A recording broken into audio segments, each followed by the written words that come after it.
général adjoint. Cette fonction sera assumée ex officio par la cofondatrice de RAREC. 11. Collège des conseillers. Ce collège comprendra autant de personnes qui voudront bien prêter leur concours à l'exécution du mandat qui est confié à RAREC.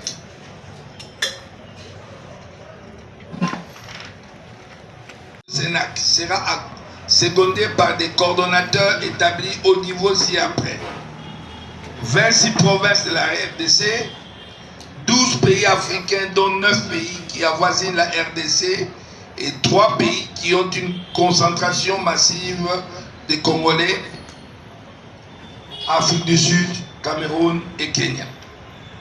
8 pays d'outre-mer qui ont du comité de gestion sera dédié à l'examen des termes et des références proposés pour chaque poste. La deuxième réunion sera dédiée à l'examen de la feuille de route du Sénac. La troisième réunion sera consacrée à l'examen du programme d'activités qui seront proposés. La quatrième réunion sera consacrée à mettre sur pied les modalités de collecte des signatures pour la pétition concernant l'exigence d'un référendum pour instituer une assemblée constituante. La cinquième réunion adoptera les modalités de collecte de fonds pour assurer l'autofinancement du fonctionnement du Sénac. L'Assemblée générale extraordinaire du 1er juillet 2024 a approuvé la mise sur pied du Sénac. Appréciation, félicitations et remerciements. L'éclatante réussite de la journée scientifique témoigne de l'ardente aspiration de notre peuple de voir émerger une ère nouvelle dans notre pays à travers un nouvel ordre social devant garantir la paix, la justice, la concorde et l'harmonie entre tous les habitants de notre beau et grand pays. Au regard de cette réussite, l'Assemblée a chargé le fondateur de RAREC de transmettre à l'ANC, au CALCC, à l'UCC et à JPF la haute appréciation de RAREC pour la confiance que chacune des partenaires susvisés a investi dans RAREC et travaillant en synodalité avec nous pour organiser la 4e journée scientifique de RAREC. L'Assemblée générale a félicité vivement tous les panélistes pour le temps qu'ils ont investi bénévolement et généreusement dans la préparation de leur exposé, dont la qualité et la hauteur ont grandement impressionné tous ceux qui ont participé à cette haute activité scientifique en présentiel à Kinshasa et à Washington, ainsi que sur Zoom à travers le monde. L'Assemblée générale a exprimé sa vive gratitude à toutes les personnes dont la générosité traduite par le don de leur temps, ainsi que celui de leur argent, ont rendu possible la tenue excellente de la 4e journée scientifique de RAREC. Enfin, l'Assemblée générale a rendu un vif hommage au couple fondateur de RAREC, le professeur Boy Kamulaï Lumbala Tchamanyangala et son épouse Maman Mouleka Moubika et Thérèse pour la qualité de leur engagement exemplaire et sans borne dans la promotion du redressement de notre pays pour le transformer rapidement en Eldorado africain. Commencé à 17h05, l'Assemblée générale a été clôturée à 20h35.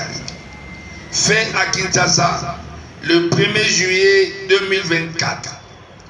Les participants: Professeur Paul Kamulaï Lumbala Tchamanyangala, fondateur. 2. Madame Mouleka Moubika et Thérèse, cofondatrice. 3. Conseiller Monama Ferdinand, coordonnateur général. 4. Maître Moyo Abuntumba Patrick, conseiller juridique. 5. Madame Mouepou Micheline, secrétaire permanente. 6. Monsieur Kassim Boatouzizi, la trésorier général. Docteur Kalemba Koni Joseph, trésorier général adjoint. Monsieur Mpoy Tony Nicolas, coordonnateur des intendances. Monsieur Lumingu Tinkunkuleyon, conseiller. Monsieur Kabamba Chiwala Célestin, conseiller. Madame Kayembe Amnazo Françoise, coordonnatrice des affaires sociales. Madame Kassongo Elali, coordonnatrice chargée du genre. Madame Yohan Bongacheli Claudine, coordonnatrice adjointe chargée du genre. Madame Mapera Hortense, coordonnatrice chargée des communications. Monsieur Mpoy Boukassa Pierre, chargé de logistique. Monsieur Mpoy Capita Fortuna, chargé de la logistique adjoint. Monsieur Bekope Jafar, coordonnateur de la jeunesse. Madame Toumba Eugénie, coordonnatrice adjointe de la jeunesse. Monsieur Boulumuka Saber, coordonnateur adjoint de la jeunesse. Madame Lola Ngoy Plameli, étudiante. Madame Lola Bénédicte, étudiante. Kafouti Arline, étudiante. Monsieur Miezi Clever. Monsieur Kissiata, bienvenue. Monsieur Matungulu Guillaume. Madame Poingalola Marie Koko. Évidemment, pour les participants, nous avons des gens qui sont là, qui pourront compléter évidemment la liste de participants. Je vous retourne la parole, Président. Merci, professeur, pour la parole. Je me suis arrêté un moment pour ne fût-ce que répondre à votre invitation. Moi, je vous remercie pour non seulement encore pour cette réunion, mais aussi pour la confiance que vous avez placée en ma modeste personne pour me proposer un poste dans l'organisation que nous sommes en train de mettre en place. Je vous ai dit en aparté que nous étions en train d'en discuter avec madame et papa Jean-Louis qui vient d'arriver à la réunion. Je pense que jusque-là, nous n'avons pas trouvé une conclusion, mais le fisc à titre provisoire, c'est bien lui, papa Jean-Louis, qui peut bien intégrer, et puis alors il aura à se prononcer en tant que porteur lui-même, mais sinon nous sommes ensemble, voilà. Et nous sommes ensemble tout au cours de la réunion. Sans doute on trouvera des issues pour certaines choses, particulièrement responsabilités qu'il faudra assumer dans l'organisation. Le procès verbal que je viens d'entendre, donc je n'ai rien à ajouter, mais sinon tout était bien. Et pour l'instant, je n'ai rien à ajouter. Merci beaucoup, Maman Mad. Je pensais qu'elle allait être nombreuse à la réunion de sa deuxième Assemblée générale extraordinaire qui se tient en ce jour et en ce lieu. L'ordre du jour de cette deuxième Assemblée générale extraordinaire vient d'être examiné. Il comportait un seul point, à savoir l'adoption du procès verbal de la première réunion de l'Assemblée générale extraordinaire qui a été tenue le 1er juillet 2024 ici en ce lieu même. La dite réunion était motivée et justifiée par la nécessité d'accepter formellement le mandat que les participants de la 4e journée scientifique de RAREC a confié à RAREC au terme des résolutions qui ont été prises solennellement à l'issue de la dite journée scientifique le 29 juin 2024. Cette allocution, à l'occasion de la deuxième journée scientifique, cette allocution à l'occasion de la deuxième Assemblée générale de notre rassemblement nous permet de partager le contexte général dans lequel se situe la tâche dont RAREC mesure toute l'ampleur et dont tous les membres de RAREC ont accepté d'assumer courageusement la charge qui leur incombe à tous, de mener à bien afin de contribuer au redressement de notre pays pour le transformer en Eldorado accessible. Voici comment nous avons procédé et les résultats que nous avons. Après avoir lu et adopté le procès verbal de la première assemblée générale extraordinaire, nous allons procéder à la signature de ce procès verbal parce qu'il s'agit d'un document important pour la structure que nous avons mise en œuvre, que nous avons mise sur pied et qui va se mettre d'arrache-pied au travail à partir de semaine. Ça s'appelle les comités nationaux pour une assemblée constituante, en sigle Sénat.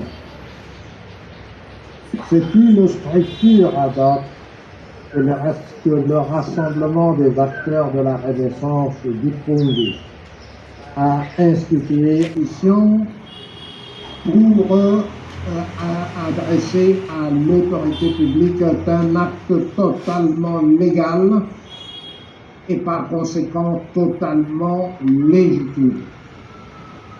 La Constitution elle-même stipule que nul ne peut être poursuivi pour avoir initié une pétition ou pour avoir contribué à l'initiation ou à l'assignation ou à la signature d'une pétition.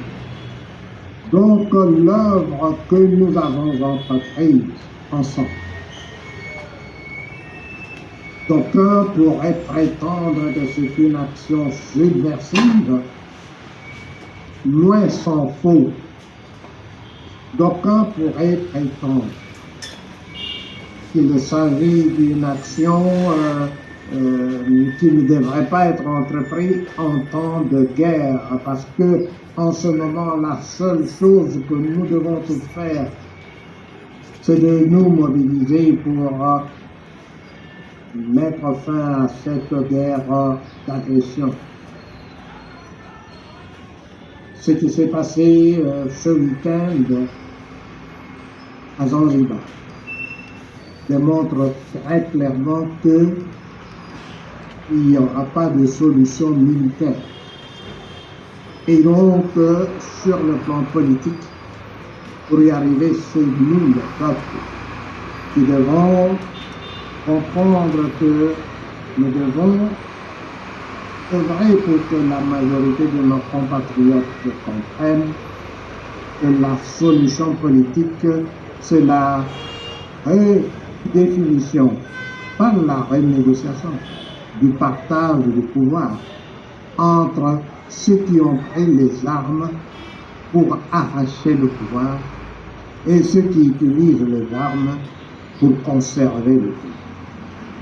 C'est pour ça que notre action en tant que peuple, pour l'avenir de nos enfants et de nos petits-enfants.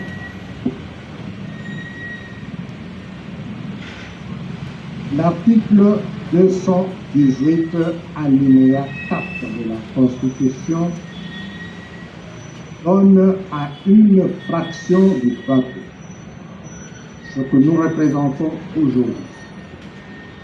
C'est ce droit d'agir pour obtenir que la définition de la survie de ce qui est utile et nécessaire pour assurer la survie de notre nation n'est pas le monopole ni l'apanage exclusif des politiciens. Voilà pourquoi, en tant que peuple, détenteur du pouvoir, il nous incombe d'agir par la voie pacifique, c'est-à-dire par l'usage intelligent de notre intelligence pour que ce pays qui est un don béni de Dieu, comme nous le chantons dans notre hymne national, puisse retrouver sa grandeur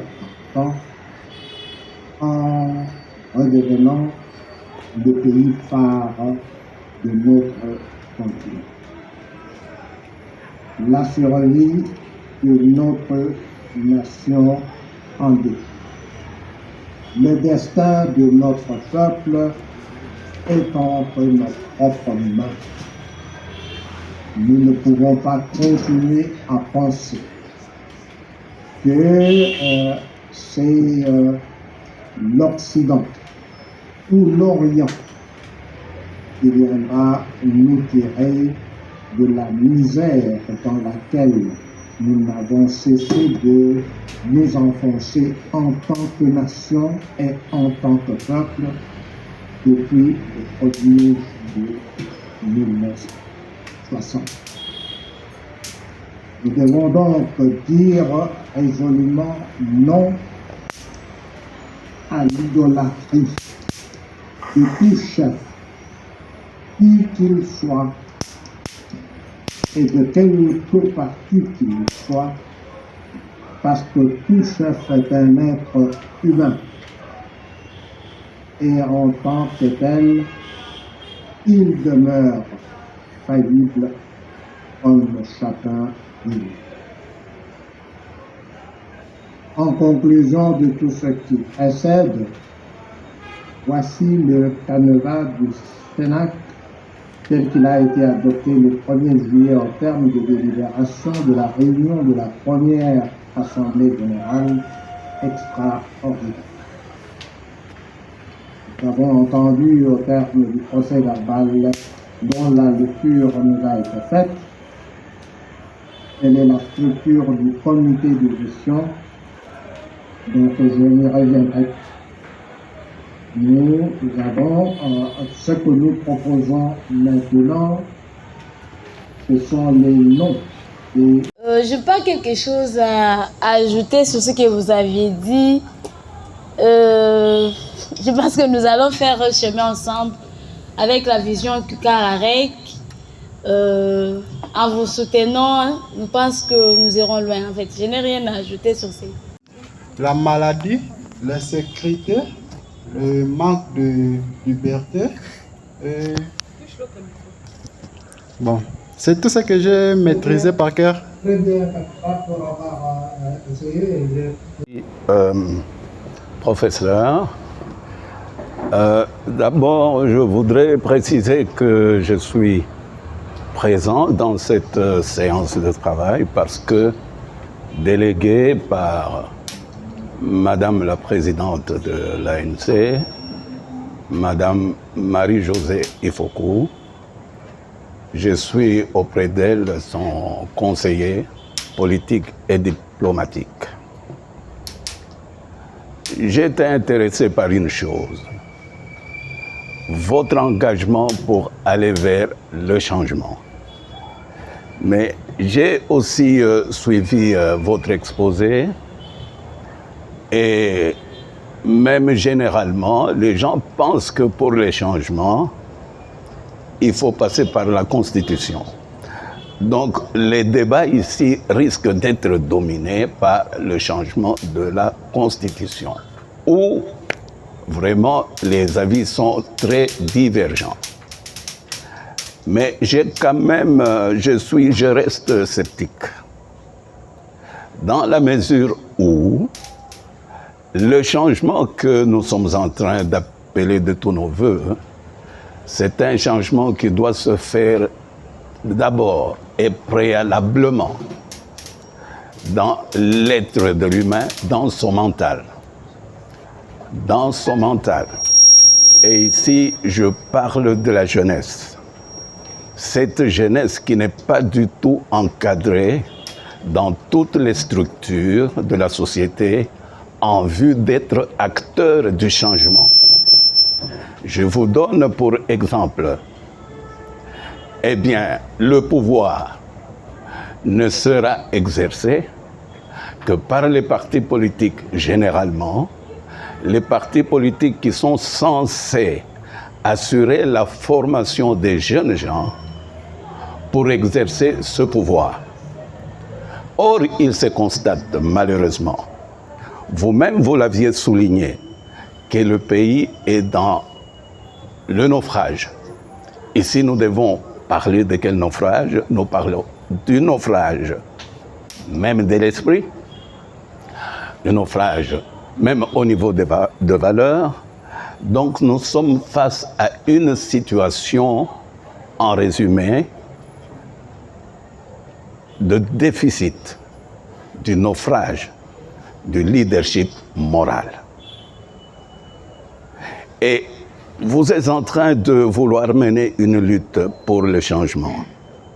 Ce changement-là, pour des gens qui doivent être alignés pour notre avenir à exercer le pouvoir, ces jeunes-là, au sein de partis politiques, en tout cas, il y a une carence d'abord de leadership moral, ensuite, déficit total de formation pour exercer le pouvoir.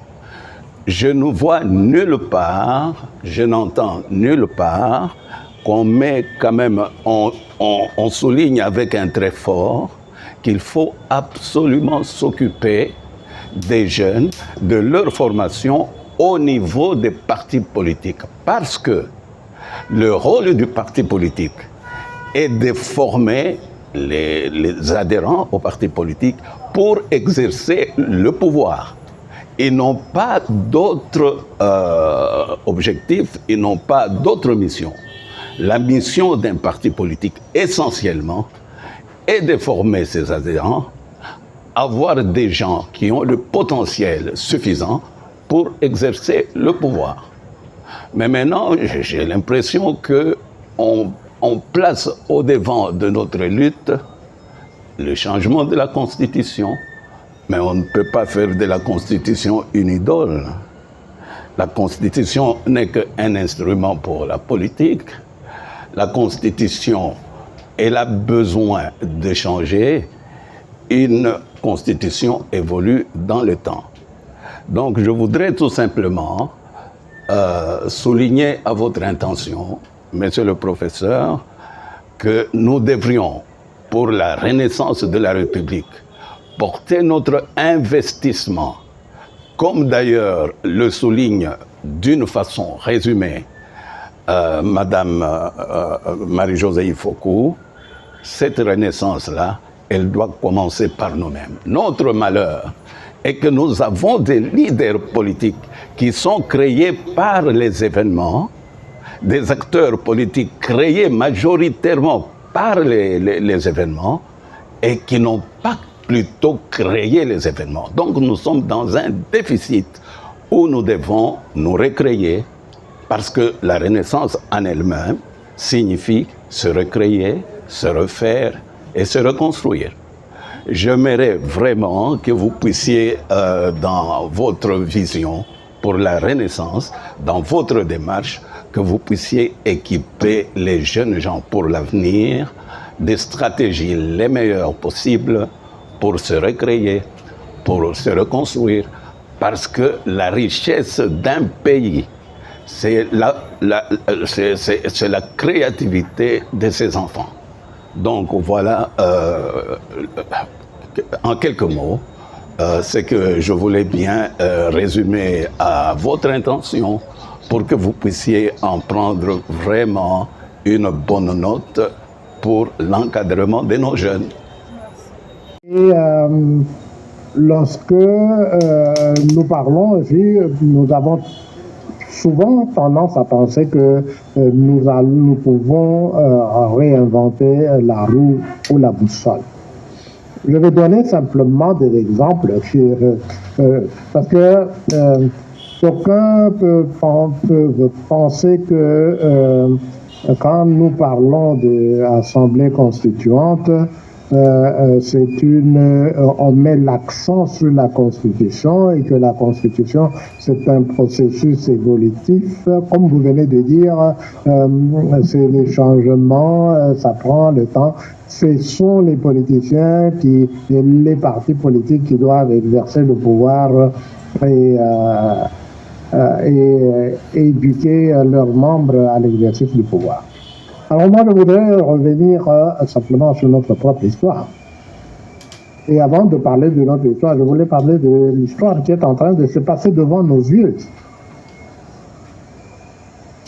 Nous avons eu ce qui s'est passé au Gabon. Qu'est-ce qui s'est passé au Gabon? Qu'est-ce qui s'est passé au Burkina Faso? Qu'est-ce qui s'est passé au Mali? Qu'est-ce qui s'est passé?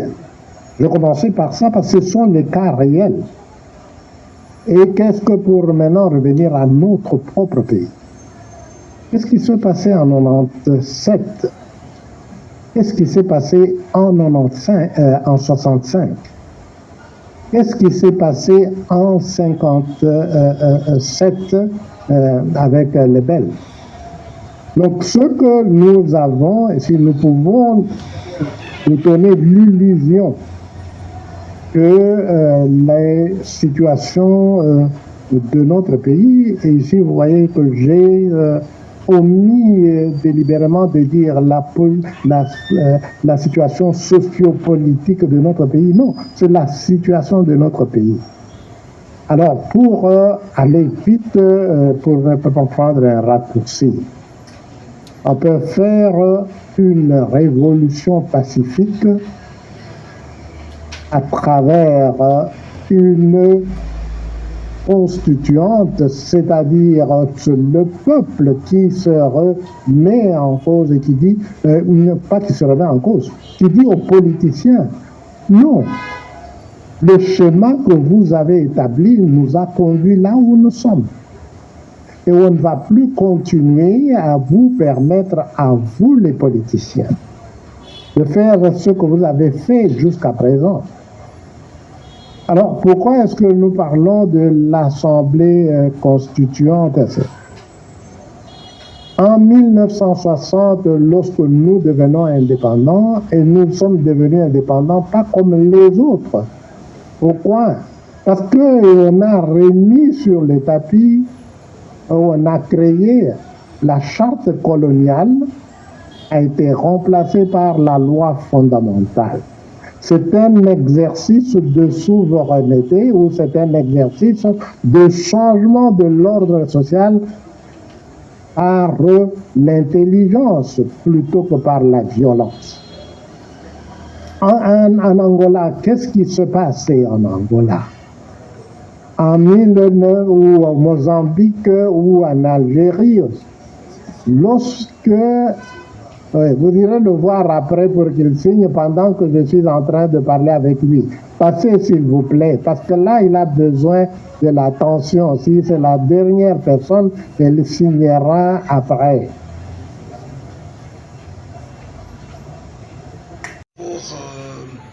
À la situation de notre pays.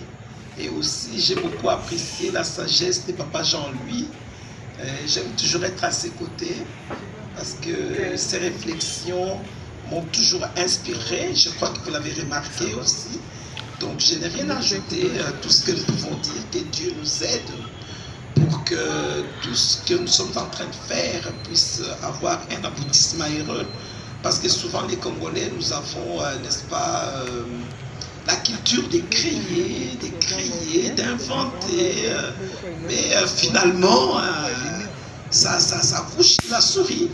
Donc, nous pensons qu'avec Kerarek, cette plateforme qui vient de naître, fera son bonhomme de chemin et ça pourra effectivement donner des résultats escomptés.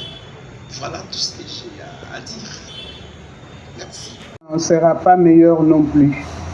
Ce que je suggère, enfin, quand je dis que je suggère, chaque fois que je suis au Congo, à Kinshasa particulièrement, j'ai toujours, je dis, je m'amuse, je n'amuse pas, j'interroge les jeunes, je vois comment les jeunes se comportent, je vois comment les jeunes réfléchissent. À un certain moment, je me dis, mais pauvre jeunesse, parce que la bonne réflexion, l'objectivité, certains paramètres ne sont même pas saisis par nos jeunes. Je vais vous donner l'exemple. Moi, quand je parle de Renaissance, c'est ça ce qu'on fait dans Raré, et on rejoint Son Excellence, Madame Ifoku et Madame notre révérende. Ce sont d'abord les valeurs intrinsèques que nous devons avoir pour mieux travailler et pour mieux servir l'autre. Mais si dans nous, on n'a plus ces valeurs-là, c'est un combat très très dur et très difficile.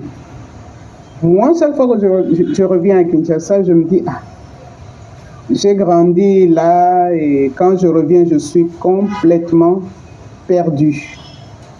Parce que je constate que ma jeunesse, qui est mon enfant, qui est mon petit-enfant, qui est l'arrière-petit-enfant, est complètement déboussolée.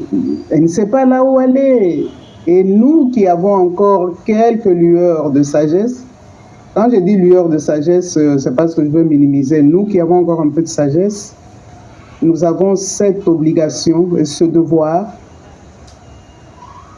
de prendre cette jeunesse-là en main pour que leur avenir soit meilleur. Mais entre autres aussi, la même jeunesse aussi doit savoir quels sont ses intérêts. Qu'est-ce qu'elle veut pour son avenir? Mais tant qu'elle ne sait pas encore, nous qui sommes là, nous sommes là pour l'éclairer. Le social et la politique, comme nous disons, ça va de pair. Parce que si le social ne va pas, c'est que la politique, quelque part, ne va pas. Si mon enfant, mon fils, ma fille, ma petite-fille ne parvient même pas à se rendre compte elle-même que ce n'est pas comme ça qu'elle doit vivre, c'est grave. Donc pour nous qui avons encore quelques valeurs, non pas quelques valeurs, nous qui avons encore des valeurs, nous devons les inculquer à ces jeunes-là pour que leur avenir soit aussi brillant. Mais n'empêche, et moi je me dis toujours, si vous avez quelque chose à contribuer, quelque chose de bien, et je souligne le mot bien, parce que quand je fais quelque chose, je dois tout le temps penser à mon voisin. Et si la chose que je veux faire n'est pas bonne pour mon voisin, et Madame la Révérende nous dit, hein, c'est écrit dans la Bible, bon, on ne la fait pas. Mais ce que nous faisons est bien, parce que nous ouvrons les intelligences, parce que tout commence dans la tête, et nous ouvrons aussi les intelligences et nous transmettons ce que nous avons reçu à cette jeunesse qui d'abord est autour de nous.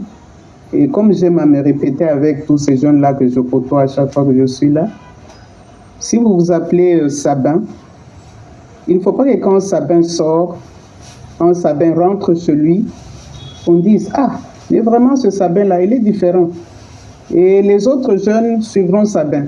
Mais si Sabin sort, bon, après avoir écouté la révérende Maman Thérèse et bien d'autres adultes qui sont autour de lui, s'il sort et qu'il fait ce qu'il a envie de faire, c'est que Sabin n'a pas appris. Donc le débat est bon, c'est long, mais je vais m'arrêter là pour qu'on puisse avancer. Merci beaucoup. Merci qu'il nous fasse sa sagesse avant de demander à Maman bénédiction de nous bénir tous à travers la prière. Pardon, vous avez la parole. Qui s'est très bien déroulé. Tout le monde a approuvé, tout le monde a signé. Cela montre de l'intérêt que tout le monde porte. Et je crois que nous avons du pain sur la planche. Il y a un grand boulot qui nous attend. Nous l'avons énuméré. Donc nous devons maintenant nous mettre au travail. Parce que, comme on a parlé tantôt de la jeunesse, moi je dirais aussi que notre jeunesse commencent à manquer un peu de repères. Ils ont besoin de voir des modèles. Malheureusement, le pays est en pleine dégradation.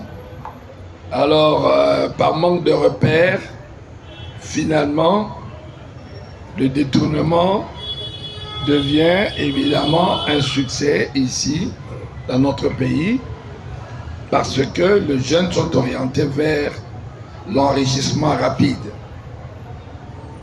Il y en a même qui se posent des questions, pourquoi continuer à étudier s'il peut rapidement trouver le moyen d'avoir de l'argent. Donc nous avons vraiment du pain sur la planche et je crois que RAREC, avec ses partenaires, nous allons nous mettre ensemble pour réussir ce pari que nous nous sommes engagés à réaliser ensemble. Et sur ce, je dirais encore une fois merci aux fondateurs, aux cofondatrices, à la cofondatrice, pardon, parce que, comme nous l'avons si bien dit dans le procès verbal, ils travaillent d'arrache-pied et ils travaillent bénévolement parce qu'ils veulent un changement, parce qu'ils ont une vision, faire de ce pays un Eldorado africain. Encore une fois, merci fondateur et maman cofondatrice pour votre initiative. Et pour clôturer, je laisse la parole, je cède la parole plutôt à la maman bénédiction pour la prière de clôture. Du 19 au 20 mars 2025. Le thème de ce colloque, inspiré par l'actualité qui se passe, vous avez vu, par exemple, quand on parle du racisme, on ne voit que le racisme quand il est infligé par le blanc sur le noir. Parce que c'est dans ce sens-là que le monde a utilisé le terme et que nous l'avons tous vécu, nous, pendant la période coloniale, encore que les gens de ma génération, le racisme pendant la colonisation, c'est pas ce que le monde a décrit. Donc, le racisme, le thème, c'est racisme et polarisation ethnique, partisane et tribale, et leur impact sur le redressement de la RDC et sa transformation en Eldorado africain. Nous voulons tenir ce colloque sur 2 jours à Washington, à Georgetown University. Nous venons d'écrire à la CENCO notamment pour solliciter leur implication en tant que dans le cadre de notre synodalité. Et évidemment, la lettre que nous avons écrite à la CENCO sera transmise en copie conforme aux partenaires qui nous ont, avec qui nous avons organisé la 4e journée scientifique, dont l'Alliance des élites pour un nouveau Congo qui est hautement représentée ici. La planche avec les moyens de bord qui sont les nôtres, c'est-à-dire notre volonté de bien faire et de contribuer à léguer un Congo meilleur à nos enfants et à nos petits-enfants que celui dans lequel nous vivons aujourd'hui. Sur ce, je demande à Maman Bénédiction de bien vouloir nous bénir. Maman, vous avez la parole. Éternel Dieu, notre Père, Père de notre Seigneur Jésus, nous voulons encore te dire merci pour cette opportunité que tu nous as donnée de pouvoir nous réunir par rapport à notre Assemblée Générale de ces jours. Laisse que tu sois encore glorifié pour tes bienfaits parmi tes enfants, ô Dieu. Merci Seigneur notre Dieu, parce que cette Assemblée Générale a eu sa raison d'être par rapport à ta parole qui nous dit, Seigneur, tu ne veux pas que le sceptre de la méchanceté soit sur le lot des justes, sur le lot de ceux-là que toi tu as appelés à diriger, ô notre Dieu, notre roi, afin que les justes, Seigneur mon Dieu, n'étendent pas leurs mains vers le mal. Voilà pourquoi tu veux qu'à chaque instant, nous qui sommes mis à part, Seigneur mon Dieu, pour la direction, Seigneur des nations, pour être la tête, comme tu l'as dit, la tête et non pas la queue, le premier et non pas les derniers, en haut et non pas en bas, pour éclairer les ténèbres, Seigneur notre Dieu. Tu as donné la réflexion, Seigneur mon Dieu, à tes enfants.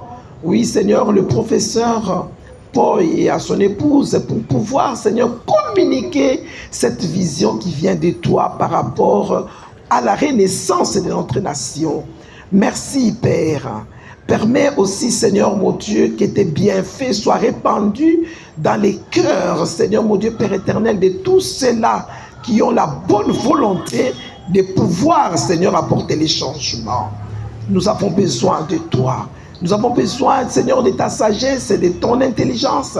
Que ton Esprit Saint, Seigneur, éclaire tout un chacun d'entre nous. Que nous voyons plus l'intérêt général que de voir l'intérêt personnel.